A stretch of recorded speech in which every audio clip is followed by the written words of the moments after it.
Microsoft project 2013 में आपका स्वागत है। जैसे ही आप माइक्रोसॉफ्ट प्रोजेक्ट 2013 को लॉन्च करेंगे तो आपके पास कुछ इस तरह की वेलकम स्क्रीन आ जाएगी। इस वेलकम स्क्रीन में आपके पास ऑप्शन होती है कि किस तरह की टेम्पलेट को आप ब्राउज करना चाहते हैं। जैसे कि अगर आप यहाँ देखें, सबसे पहले आपके पास ब्लैंक प्रोजेक्ट है। दैट मीन्स आप एक नया प्रोजेक्ट शुरू करना चाहते हैं और आप किसी पहले से ही एग्जिस्ट करती हुई टेम्पलेट की मदद नहीं लेना चाहते। ना अगर आप यहाँ देखें तो न्यू फ्रॉम एग्जिस्टिंग प्रोजेक्ट, मतलब किसी एग्जिस्टिंग प्रोजेक्ट में से आप कुछ निकालना चाहते हैं, कुछ डेटा रिकवर करना चाहते हैं तो आप यहाँ से ले सकते हैं। New from Excel workbook, that means generally जितने भी प्रोजेक्ट्स होते हैं उनका जो डेटा अवेलेबल होता है वो जनरली एक्सेल के अंदर होता है। तो अगर आप चाहते हैं वो सारा का सारा डेटा आप अपने प्रोजेक्ट में ब्राउज करना चाहते हैं, लेके आना चाहते हैं उस डेटे को आप, तो वो सारा डेटा आप यहाँ से एक्सेल वर्कबुक को चूज़ करके लेके आ सकते हैं। नाउ माइक्रोसॉफ्ट प्रोजेक्ट 2013 आपको एक फ्लेक्सिबिलिटी ऑफर करता है। दैट मीन्स ये कुछ पहले से ही आपको टेम्पलेट्स मौजूद करवाता है।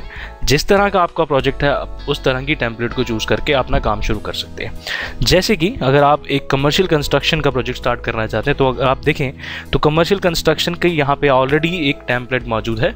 आप इस टेम्पलेट की मदद से अपना प्रोजेक्ट स्टार्ट कर सकते हैं। तो इसमें कुछ आपको पहले से ही चीज़ें मिल जाएंगी जिन चीज़ों को आपको दोबारा बनाने की ज़रूरत नहीं होगी। अगर आपको लगता है कि आपको ये टेम्पलेट चाहिए तो आप इसको ब्राउज कर सकते हैं, नहीं तो आप एक ब्लैंक प्रोजेक्ट के थ्रू अपना प्रोजेक्ट स्टार्ट कर सकते हैं। नाउ आपके पास यहाँ पर सर्च फॉर ऑनलाइन टेम्पलेट्स भी है। अगर आप चाहते हैं कि कुछ और तरह के टेम्पलेट्स आप देखना चाहते हैं जो नेट के थ्रू आपको अवेलेबल हो जाए तो आप यहाँ पे अपने प्रोजेक्ट का नाम लिख के टेम्पलेट सर्च कर सकते हैं। नाउ अगर मैं स्टार्ट करता हूँ एक नए और ब्लैंक प्रोजेक्ट के साथ। So I am clicking here blank project. तो अगर आप यहाँ देखें तो हमारे पास एक ब्लैंक फाइल अवेलेबल हो चुकी है। तो चलिए जानते हैं माइक्रोसॉफ्ट प्रोजेक्ट 2013 की इंटरफेस के बारे में। तो अगर आप यहाँ देखें, this is called quick access menu.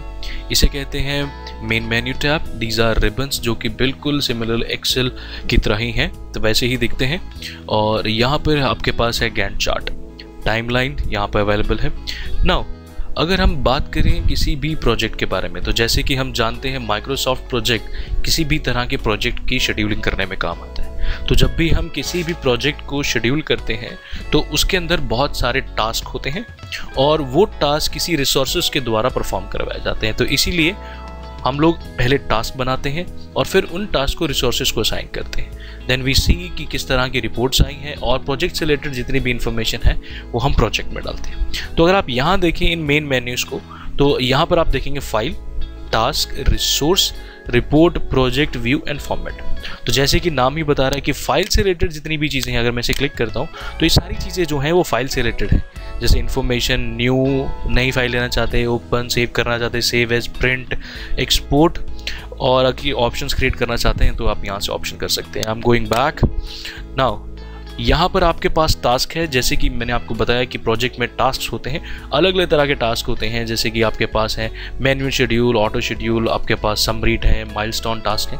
तो ये अलग अलग तरह के टास्क हैं जो आप एक प्रोजेक्ट के दौरान बनाते हैं। तो प्रोजेक्ट्स में टास्क से रिलेटेड जितनी भी चीज़ें हैं वो आपके पास टास्क मेन टैब के अंदर मिलेंगे। आपके पास रिसोर्सेज, जो आपके पास रिसोर्सेज हैं जो आप असाइन करेंगे वो सारी चीज़ें आपके पास रिसोर्सेज मिलेंगे। Report, this is what which is new in 2013। ये नई चीज़ है 2013 के अंदर। जितनी भी आपके पास रिपोर्ट्स हैं वो सारी की सारी आपको एक ही जगह पे अवेलेबल हो जाती हैं। चाहे वो विजुअल्स हैं, चाहे वो विजुअल रिपोर्ट्स हैं, चाहे आपके पास आप रिसोर्सेज देखना चाहते हैं, कॉस्ट देखना चाहते हैं, तो सारी रिपोर्ट्स आपके पास डायरेक्टली यहाँ पे अवेलेबल हो जाती हैं। Now we have project. अगर आप प्रोजेक्ट से रिलेटेड कोई भी इंफॉर्मेशन चाहते हैं, तो जैसे कि आप कुछ चेंजेस करना चाहते हैं, अगर आप वर्क टाइम चेंज करना चाहते हैं और भी बहुत जो भी चीज़ें आप प्रोजेक्ट से रिलेटेड हैं वो सारी की सारी इन्फॉर्मेशन आपके पास प्रोजेक्ट टैब के अंदर है। व्यू, किस तरह से आप प्रोजेक्ट को देखना चाहते हैं, कोई फिल्टर्स डालना चाहते हैं, टाइम स्केल, जैसे आपके पास ये टाइम लाइन है आप इसको बंद करना चाहते हैं तो आप यहाँ से इसको बंद कर सकते हैं। सो व्यू से रिलेटेड सारी इन्फॉर्मेशन यहाँ पे है। जैसे कि फिलहाल मेरे पास this is Gantt chart view. तो अगर आप यहाँ फॉर्मेट देखेंगे तो आपके पास फिलहाल देखेंगे these are the tools which we have in Gantt chart tools में। ये सारे टूल्स हमारे पास गैंट चार्ट टूल्स में है। नाउ अगर मैं यहाँ से व्यू में अगर इसको टास्क यूसेज कर दूँ तो अगर आप तो देखें तो दिस इज टास्क यूसेज। तो अगर आप यहाँ पे इसके टूल देखेंगे तो टूल बदल जाएंगे।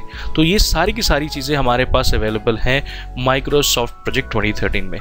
तो लेट्स सी किस तरह से हम इन चीज़ों की मदद से एक प्रोजेक्ट को फॉर्मेट करेंगे और एक प्रोजेक्ट को शेड्यूल करेंगे।